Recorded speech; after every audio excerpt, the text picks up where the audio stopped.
Perintah Kaisar Naga. Bab 626-630. Bab 626 terkendali.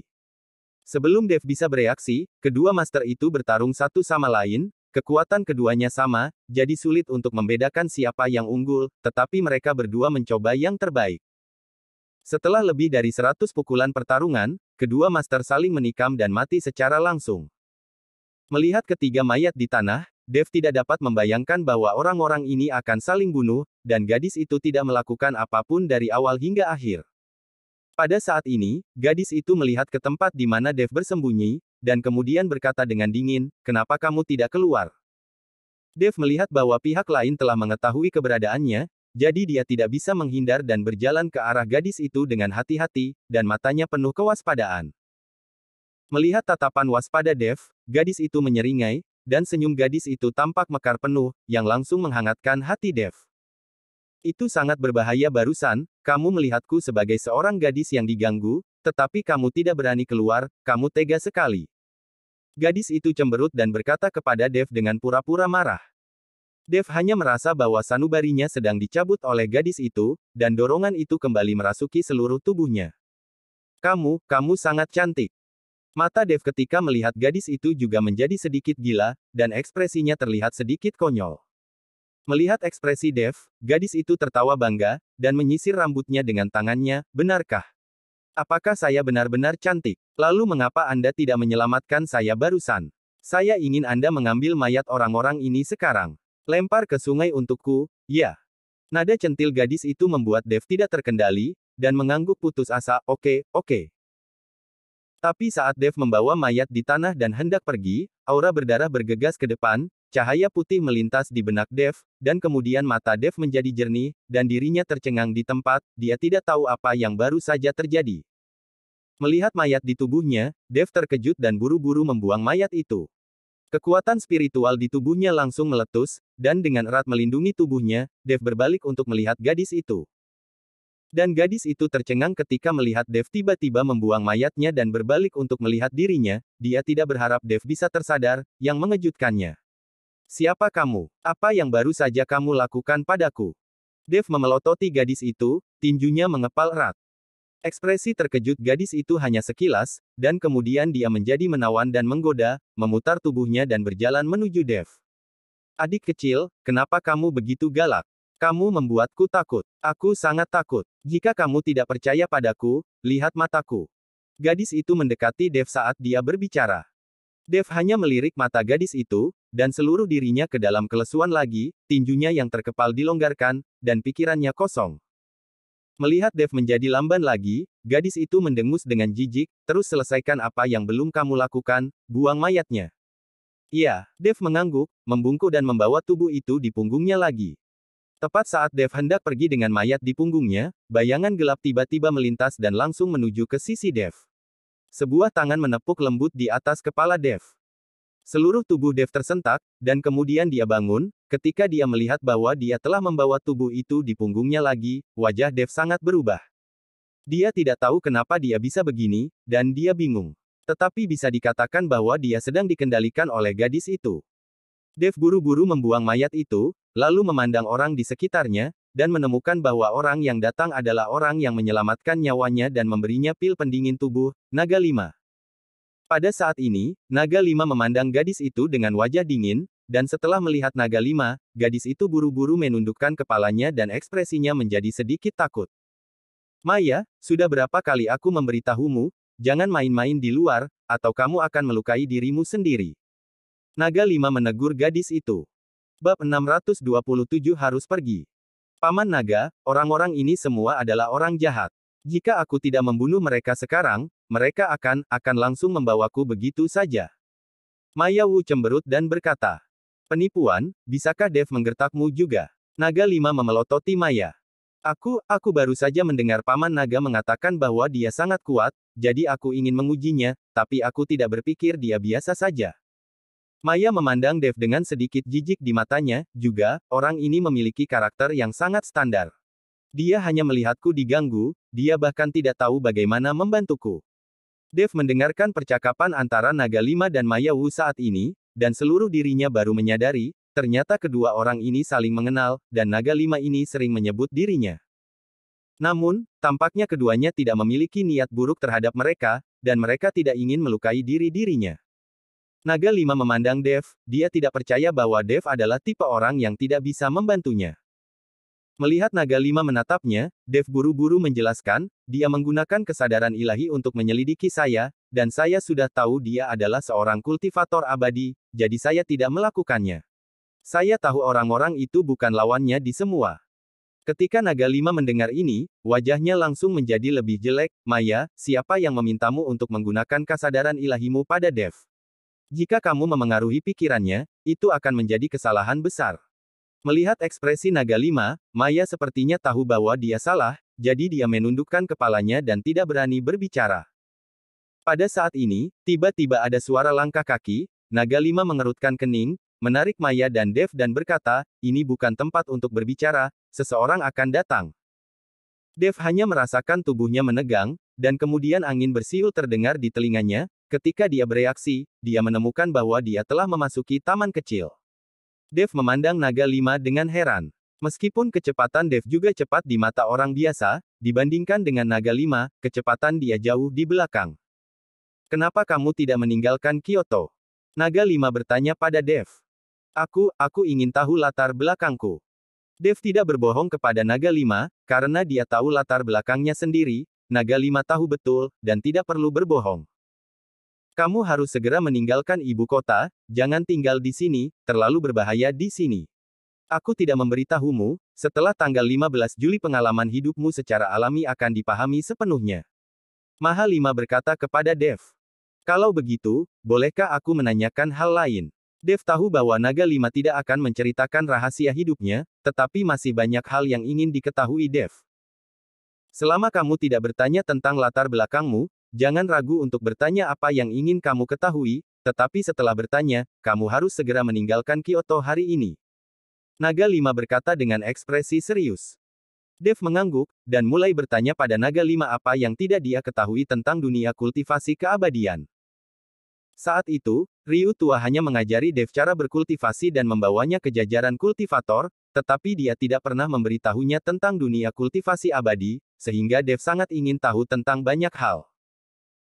Misalnya, sangat sulit untuk berkultivasi di alam Anda sendiri, karena ada terlalu sedikit energi spiritual di langit dan bumi, dan Anda membutuhkan banyak sumber daya untuk berkultivasi, tetapi bagaimana orang-orang dengan alam yang lebih tinggi seperti naga lima dan yang lainnya berkultivasi?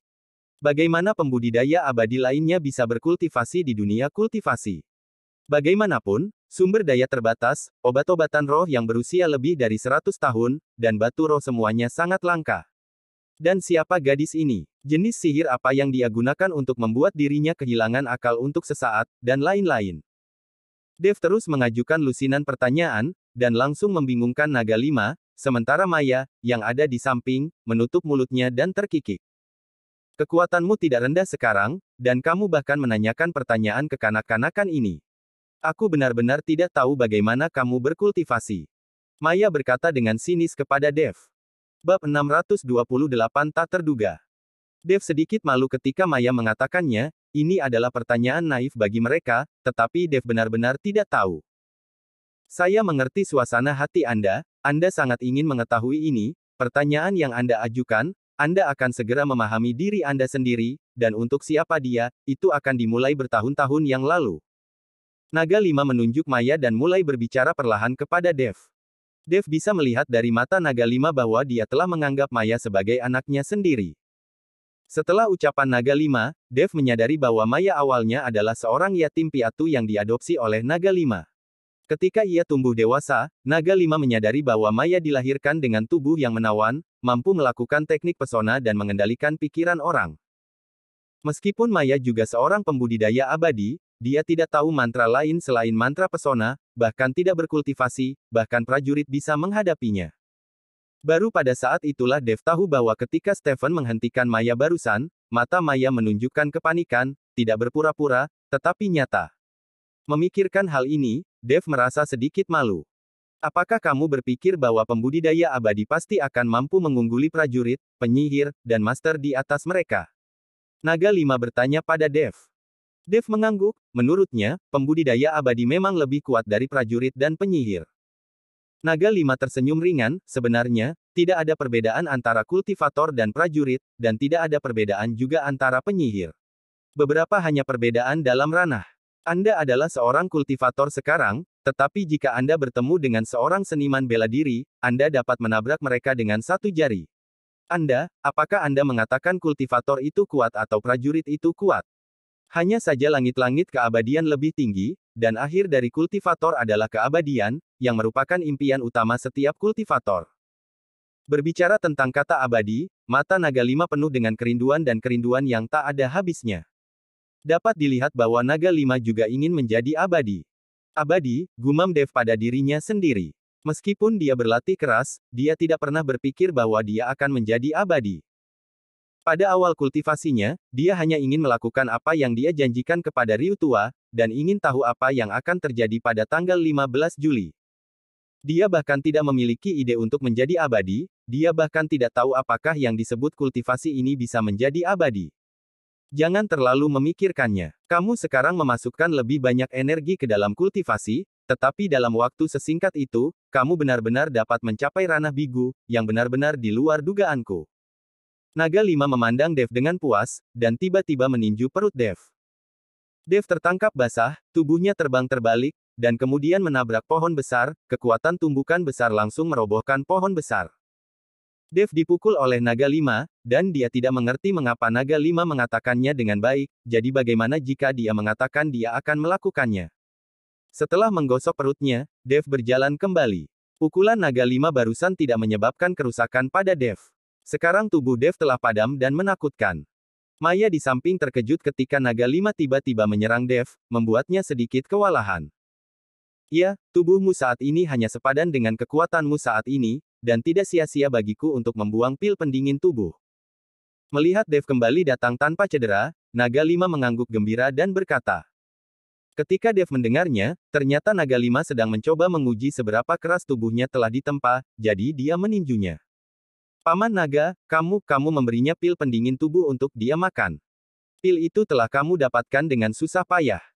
Maya berkata dengan terkejut ketika dia mendengar bahwa Naga Lima memberi Dev pil pendingin tubuh. Bab 629. Kamu diam. Naga Lima memelototi Maya, jelas tidak ingin Dev mengetahui betapa berharganya pil pendingin tubuh. Setelah Dev mendengarkan itu, dia menatap Naga Lima dengan wajah terkejut. Dia selalu berpikir bahwa pil pendingin tubuh dapat dengan mudah disempurnakan untuk seorang kultivator seperti Naga Lima, tetapi dia tidak pernah berpikir bahwa pil pendingin tubuh ini juga dibuat oleh Naga Lima dengan semua usahanya, tetapi itu diberikan begitu saja pada dirinya. Pada saat ini, Dev tahu bahwa Naga Lima ini pasti memiliki semacam hubungan dengannya, atau bahkan kerabatnya sendiri. Memikirkan hal ini, mata Dev menatap Naga Lima penuh dengan kegembiraan. Kamu sudah tahu apa yang harus kamu ketahui. Segera tinggalkan Kyoto. Sebelum mendarat di pulau yang tidak dikenal pada tanggal 15 Juli kamu tidak diperbolehkan datang ke Kyoto walaupun setengah langkah. Naga Lima berkata tegas kepada Dev. Dev hendak membuka mulutnya dan ingin mengatakan sesuatu, tetapi Naga Lima membawa Maya pergi, dan dalam sekejap mata, Merea menghilang dari pandangan Dev. Melihat Naga Lima yang menghilang, Dev tertegun sejenak sebelum berbalik dan pergi. Setelah menemukan taksi, dia berencana untuk langsung kembali ke Hongcheng. Naga Lima sangat ingin dirinya meninggalkan Kyoto. Dev juga tahu bahwa jika dia tinggal di Kyoto, dia pasti akan berada dalam bahaya. Dengan kemampuannya saat ini, tampaknya akan sangat sulit baginya untuk membuat nama untuk dirinya sendiri di Kyoto. Gadis dengan hanya menggunakan kekuatan pesona, itu bisa membuat dirinya menuruti kata-katanya. Jika dia bertemu master lainnya, Dev tidak memiliki ruang untuk berjuang. Duduk di taksi, menyaksikan gedung-gedung tinggi di kedua sisi lewat, Dev diam-diam bersumpah dalam hatinya, Kyoto, aku pasti akan kembali. Rahasia hidup Dev terkubur di Kyoto, jadi Dev pasti akan kembali. Pada saat yang sama, di kompleks keluarga Qin, 3 mayat ditempatkan di tengah, dikelilingi oleh banyak anggota keluarga Qin, dan seorang wanita berbaring di tubuh Stephen Qin sambil menangis dengan sedih. Nak, kamu mati dengan sangat menyedihkan, mengapa kamu mati? Katakan pada ibumu, siapa yang membunuhmu, dan aku pasti akan membalaskan dendammu. Wanita itu adalah ibu dari Stephen. Melihat kondisi tragis Stephen, dia menangis sampai mati. Pada saat ini, Simpson Kin melihat tubuh putranya. Tubuhnya bergetar tak terkendali, dan matanya menjadi merah. Siapa yang membunuh anakku? Simpson Kin meraung, aura pembunuhnya menyelimuti seluruh halaman, begitu menakutkan sehingga para pelayan keluarga Qin tidak berani berbicara, dan menundukkan kepala mereka satu demi satu. Tuan ketiga, saya telah menyelidiki. Saat itu, Tuan Muda bertemu Zaheri Bai dan Dev saat makan malam, tetapi menurut pemilik toko, Tuan Muda mengejar seorang gadis, dan Dev juga mengikutinya keluar setelah selesai makan. Hanya menyisakan Zaheri Biki di restoran, jadi sangat mungkin Tuan Muda itu dibunuh oleh Dev. Pengurus rumah tangga berjalan ke sisi Simpson Kin dan berbisik. Mendengar nama Dev, gigi Simpson Kin berderak, ini Dev lagi, kali ini, jika aku tidak akan membunuhnya, aku, Simpson Kin, bersumpah untuk tidak menjadi manusia. Tuan ketiga, kekuatan Dev tidak lemah, dan sekarang dia telah melarikan diri dari Kyoto, kalau tidak kita harus menunggu Tuan meninggalkan latihannya. Pengurus rumah tangga membujuk Simpson Kin. Bahkan jika dia melarikan diri ke ujung bumi, aku akan mencabik-cabiknya. Simpson Kin penuh dengan aura pembunuh, dan perlahan mengeluarkan kunci dari sakunya. Setelah kepala pelayan melihat kuncinya, wajahnya tiba-tiba berubah, Tuan ketiga, Anda. Apakah Anda akan melepaskan 4 raja besar? Ya, kali ini aku ingin Dev membayar nyawa putraku. Setelah Simpson Kin selesai berbicara, dia melirik tubuh Stephen lagi, berbalik dan berjalan menuju halaman belakang. Melihat ini, kepala pelayan sangat ketakutan sehingga dia buru-buru melangkah maju untuk menghentikan Stephen Kin. Tuan ketiga, Anda harus berpikir jernih, hanya Tuan yang dapat mengendalikan 4 raja besar. Jika Anda membiarkan mereka pergi, begitu mereka menjadi sombong, seluruh keluarga Qin akan menderita. Bab 634 Raja Besar. Pergi. Simpson Kin menendang pengurus rumah tangga, saya memiliki obat yang ditinggalkan oleh saudara laki-laki tertua saya di sini, yang berspesialisasi dalam mengendalikan 4 raja besar. Ketika saudara laki-laki tertua saya sedang mengasingkan diri, dia mengatakan bahwa jika keluarga Qin saya mengalami bencana, 4 raja besar dapat dilepaskan. Simpson Kin tidak mendengarkan pengurus rumah sama sekali, dan langsung pergi ke halaman belakang. Setelah ditendang oleh Simpson Kin, pengurus rumah tangga menjadi jauh lebih patuh, dia hanya bisa menghela nafas, dan mengikuti di belakang. Jauh ke halaman belakang yang paling dalam, ada halaman terpisah, gerbangnya terkunci rapat, dan kunci di atas juga berkarat, jelas sudah lama dikunci. Melihat halaman di depannya, Simpson Kin berdiri di sana sebentar, lalu dia mengertakkan gigi dan mengeluarkan kunci untuk membuka kunci pintu. Berderak. Pintu yang berat didorong terbuka, dan kemudian terdengar suara gemuruh dari ruang halaman, serta gemerincing rantai besi. Simpson Kin berjalan ke pintu kamar, membuka kunci lagi, dan mendorong pintu kamar sendiri. Saat matahari bersinar, ruangan yang remang-remang itu langsung menjadi lebih terang. Pada saat ini, di dalam ruangan, 4 orang yang tidak terawat dirantai dengan rantai besi. Ketika mereka melihat seseorang datang, keempat orang itu bergegas dengan mata merah, tetapi mereka hanya mengambil 2 langkah sebelum mereka dihentikan oleh rantai besi. Rantai itu ditarik dan mereka tidak bisa maju 1 langkah. Makan, beri aku sesuatu untuk dimakan. Seorang pria memamerkan giginya dan meraung pada Simpson Kin. 3 orang lainnya juga menatap Simpson Kin dengan ekspresi ganas, semuanya seperti binatang lapar. Simpson Kin mengeluarkan segenggam kacang jeli dari sakunya dan melemparkannya langsung ke 4 orang itu. Melihat ini, keempat pria itu buru-buru mengambilnya dan memasukkannya ke dalam mulut mereka. Segera, setelah makan apa yang diberikan Simpson Kin, keempat pria yang awalnya maniak perlahan menjadi tenang. Merah di matanya surut, dan mereka menatap Simpson Kin dengan bodoh.